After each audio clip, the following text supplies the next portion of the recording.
vamos direto para Salvador conversar com o otorrinolaringologista Edson Freitas. Nós vamos falar sobre o septo nasal, que é uma estrutura constituída de osso e cartilagem que separam uma narina da outra. Só para vocês terem uma ideia, gente, quando essa parede tende mais para uma das fossas nasais, dificultando que ela exerça sua função de maneira correta, nós temos a condição chamada de desvio de septo.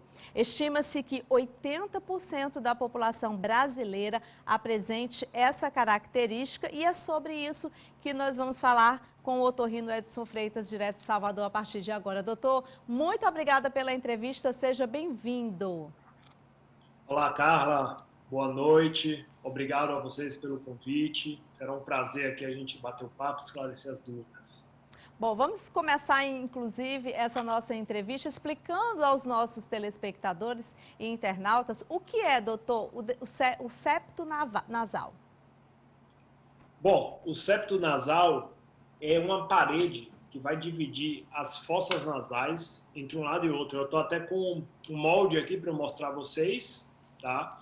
Para vocês entenderem melhor. Então, essa é uma figura de um nariz de lado, tá, pessoal? Então, o septo nasal seria uma parede que vai dividir, né, a cavidade nasal em direita e esquerda. Esse septo nasal, ele é composto por cartilagem na parte mais anterior e osso na parte mais posterior.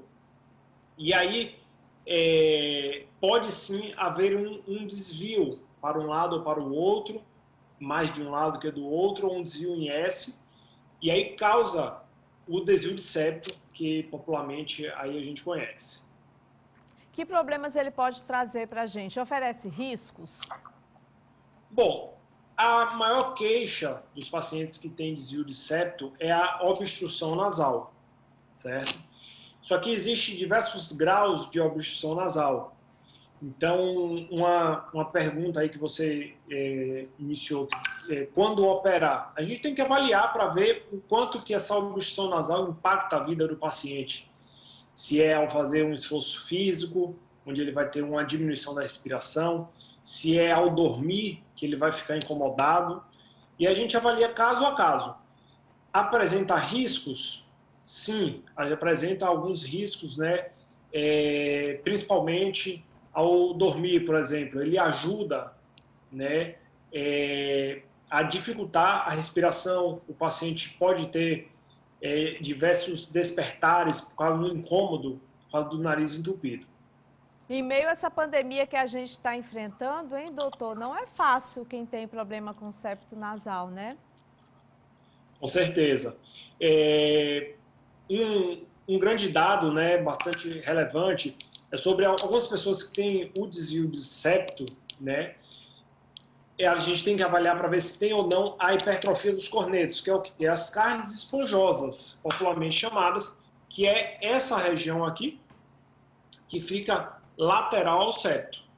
Então, algumas pessoas usam até o vasoconstritor, que são as gotinhas que desentopem o nariz, né? E essas sim, elas ajudam temporariamente, enquanto elas fazem efeito ali, e quando acaba o efeito, o paciente sente o nariz mais entupido ainda. Agora, em relação aos sintomas, doutor? Os principais sintomas dos pacientes que eles queixam é o nariz entupido, obstrução nasal. Pode ter outros sintomas, como o sangramento no nariz, por causa de um ressecamento da mucosa que não passa ar direito, né? Mas o principal sintoma é o nariz entupido.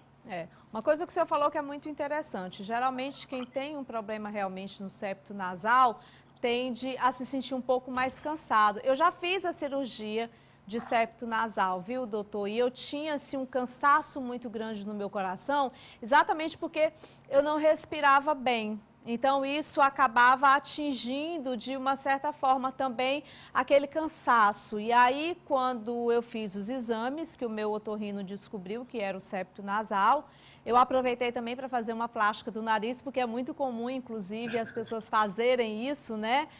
Utilizar a cirurgia do septo nasal e aí já fazer a cirurgia de rinoplastia, né? União, perfeito, perfeito. A minha formação é de otorrinolaringologista, né? Depois eu fiz uma subespecialização de cirurgia plástica da face e hoje é a principal cirurgia que eu faço, que é unir a parte funcional com a parte estética, né? Como você falou, né? Bastante gente, né? Une, né, a parte estética com a parte funcional e esse é o melhor momento, a melhor opção, porque a gente utiliza essa cartilagem do desvio, que a gente vai tirar ali no momento da cirurgia para passar mais ar, a gente utiliza para fazer os enxertos da rinoplastia, deixar o nariz mais refinado, mais harmônico. E muitas pessoas, inclusive, viu, doutor, na época que eu fiz a minha cirurgia, me perguntaram muito assim, Carla, não é um cirurgião plástico que faz uma cirurgia de nariz? E aí eu respondi para muitas pessoas, olha, o cirurgião plástico ele faz sim, ele pode, se ele for habilitado para fazer a cirurgia de nariz, ele vai fazer. Agora, o otorrinolaringologista, ele cada vez mais, ele é se especializado nessa área para também fazer a mesma coisa, porque já faz a cirurgia do desvio e já resolve o problema também da questão da rinoplastia. O senhor mesmo fala que hoje em dia, cada vez mais as pessoas procuram realmente unir as duas coisas. Perfeito, perfeito. Os dois profissionais são amplamente habilitados, tanto o cirurgião plástico, para operar o nariz, a parte funcional, quanto o otorrinolaringologista, tá? É importante falar, Carla, que hoje a cirurgia evoluiu bastante do que se fazia há 10, 15 anos, né? Hoje, por exemplo, não se usa mais o tampão, que ele era muito temido pelos pacientes, que ele ficava sem respirar, ficava com uma dificuldade enorme. Hoje utiliza essa plaquinha de silicone no nariz, que chama splint nasal. Então, o paciente, depois da cirurgia, ele consegue respirar parcialmente. Eu digo que ele fica respirando como se tivesse um pouco resfriado. Então, isso aí foi uma grande evolução para a gente, né? A gente aboliu o uso do tampão e utilizar essas plaquinhas de silicone. Inclusive, eu acredito que seja um temor de muitas pessoas, realmente, era a história do tampão. Eu, particularmente, tinha vontade de fazer essa cirurgia há muitos anos. Eu fiz, na verdade, já duas, viu, doutor? Porque a primeira vez que eu fiz essa cirurgia, o doutor Eduardo Dolce. E ele veio em Teresina, ele é paulista, e fez essa cirurgia em mim. E aí, o que acontece? 2 anos após, eu quebrei o nariz. Nossa. E aí, há 2 anos atrás, eu fiz essa cirurgia novamente, porque o meu nariz ficou torto, viu? E aí pode acontecer realmente isso, né? Mas graças a Deus deu tudo certo e a respiração está super bem.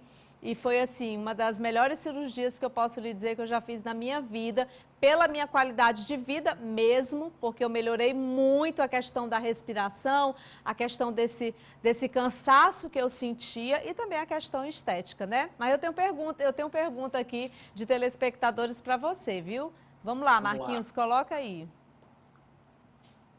Rinite tem relação com desvio de septo? É o Reginaldo aqui do bairro Promorá. Essa pergunta é excelente, né? É uma dúvida de bastante gente. A rinite, ela tem parcialmente relação com o desvio de septo, certo?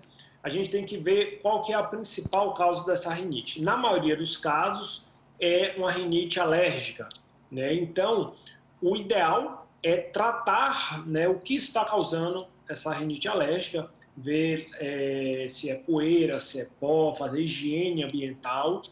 O desvio de septo, ele da pós-operada, ele pode ajudar sim a rinite, mas ele não é o tratamento ideal para a rinite. O tratamento, normalmente, são higiene ambiental e tratamento medicamentoso, com sprays nasais, com lavagem nasal, para higienizar a cavidade nasal. Inclusive, hoje em dia, as pessoas que sofrem com as chamadas ITs, elas também têm um probleminha a mais, não é, doutor? Porque é a questão da Covid, porque existe os sintomas muito parecidos, não é? Sim, E sim. aí fica-se realmente esse medo. E eu queria até aproveitar a oportunidade para que o senhor também nos orientasse aí a população em relação à questão dos sintomas. Mesmo as pessoas que são alérgicas, que já têm esses problemas das ITs, ao aparecer qualquer tipo de sintoma, nós temos sim que fazer o teste da Covid, né, doutor?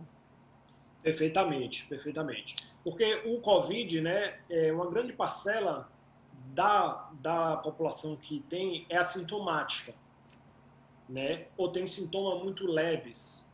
Então, o paciente que começa com um espirro, se sentir diferente, o nariz entupido, às vezes uma coceira na garganta, né? Hoje, o ideal é que se faça realmente o teste do COVID para ser diagnosticado e, assim, isolado e, posteriormente, ser tratado. Entendi. Então já fica aí, inclusive, essa dica aí para quem está assistindo o programa. Doutor, só para finalizar, a gente falou sobre a questão da rinoplastia e as pessoas perguntam muito em relação a isso. Quando a gente começa a tocar nesse assunto, ó, começa a chegar aqui um monte de mensagem de telespectadores. Muitas pessoas têm medo de fazer essa cirurgia, principalmente do pós-operatório. Mas o senhor já, inclusive, antecipou aqui para a gente que hoje a gente não precisa mais usar o tampão, que evoluiu bastante. Então, só para tranquilizar quem está em casa aí nos assistindo agora nesse momento e que tem vontade de fazer essa cirurgia, o que o senhor pode falar em termos de novidades agora, neste momento? O que nós temos em termos de novidade, hein? Bom, como eu já falei anteriormente, né, a gente não usa tampão. O curativo da rinoplastia é esse curativo externo, que vai ficar aqui nessa região do nariz, junto com esse aqui, por 7 dias, tá? Esse é o ocaplastia, esse aqui é o splint nasal. E uma grande novidade na rinoplastia, que surgiu mais ou menos há 10 anos para cá, é um instrumento chamado piezo, onde ele substitui o martelinho, né? O martelinho que vocês veem muito falando, que quebra o osso, que machuca, que dói no pós-operatório. Esse piezo, ele substitui esse martelo e ele vai fazer um desgaste tanto no osso quanto na cartilagem. Então, ele é menos agressivo. A gente consegue fazer uma rinoplastia mais conservadora, preservando mais as estruturas, e você tem um pós-operatório mais tranquilo, né, com menos roxidão. Às vezes o paciente nem fica roxo, pouco doloroso no pós-operatório, e com 7 dias retira todos os curativos e volta às suas atividades normais. Ou seja, em 7 dias, no máximo 10 dias, já dá para voltar aí às suas atividades normais e com certeza também ter uma respiração melhor, ter uma qualidade de vida melhor e também se sentir bem, né, doutor? É importante a gente também falar assim, sobre essa questão da autoestima, né? O quanto que a gente se sente bem. A autoestima, ela também é importante, inclusive, para a nossa saúde como um todo, porque quando a gente fala assim, poxa, eu me olho no espelho, eu me gosto, ou quando você tem alguma coisa assim, você que realmente você não gosta, especialmente o nariz, porque a gente está falando da face, né? Muitas pessoas realmente sofrem, inclusive muitas pessoas têm trauma com relação ao nariz. Então, assim, como o senhor mesmo falou, há 10 anos mudou muito a forma de se fazer a rinoplastia e a qualidade de vida é, assim, sem igual realmente. É uma cirurgia que vale realmente muito a pena ser feita, claro, se recomendada, né? Perfeito, Carla. Só para complementar, além do piezo, da não utilização do tampão, hoje a gente faz também simulação cirúrgica, né? Então, o paciente no pré-operatório, a gente tira uma foto do paciente e a gente consegue simular mais ou menos como que vai ficar o nariz, o paciente vai contando para a gente, olha, eu quero mexer aqui na região do dorso, eu quero levantar um pouquinho a ponta, afinar a ponta. Então, a gente consegue simular isso para ele ter uma ideia do que a gente realmente pode fazer. Isso aí é muito bom, porque eu consigo entender o que o paciente quer e eu consigo mostrar o que eu realmente posso fazer para a gente alinhar todas as expectativas, né? E o paciente tem uma expectativa real de mais ou menos como que sua cirurgia vai ficar. Logicamente que não é uma xerox, né, do que vai ficar, porque é uma foto de computador que a gente vai moldar ali, mas na cirurgia a gente consegue aproximar bem daquela programação cirúrgica que a gente faz no consultório. E com certeza traz aí uma autoestima muito elevada para a pessoa e uma melhor qualidade de vida acima de qualquer coisa. Obrigada pela entrevista, viu, doutor? Muito obrigado a todos vocês, obrigado aos espectadores. Boa Páscoa.